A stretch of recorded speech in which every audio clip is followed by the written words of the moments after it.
মসজিদ থেকে এরকম আওয়াজ কেন আসছে? গিয়ে দেখে আসি।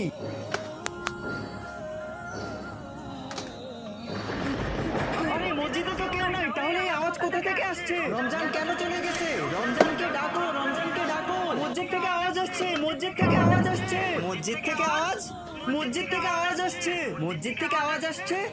হ্যাঁ ভাই, মসজিদ রমজানকে ডাকছে। আচ্ছা তাহলে এখনই চলো। হ্যাঁ বন্ধুরা, তোমাদের মতো হাজারো মানুষ ইসলামিক ভিডিও দেখে, কিন্তু একটা মানুষও ইসলামিক ভিডিওতে লাইক সাবস্ক্রাইব করে না। তুমি কি ইসলামিক ভিডিওতে একটা লাইক এবং একটি সাবস্ক্রাইব করবে? আরে কি হয়েছে? আপনারা সবাই এত ভয় পেয়ে কেন আছেন? ইমাম সাহেব আসুন। রমজান কেন চলে গেছে? রমজানকে ডাকো, রমজানকে ডাকো। ইমাম সাহেব, রমজান মাস তো চলে গেছে, তাহলে কেন মসজিদ বারবার বলছে রমজানকে ডাকো, রমজানকে ডাকো? আমার ভাইরা, রমজান মাস গেছে মাত্র 1 মাস হয়েছে। আর খুবই আফসোসের কথা, মসজিদে এখন এক কাতার লোক হতে তাই অনেক কষ্ট হচ্ছে।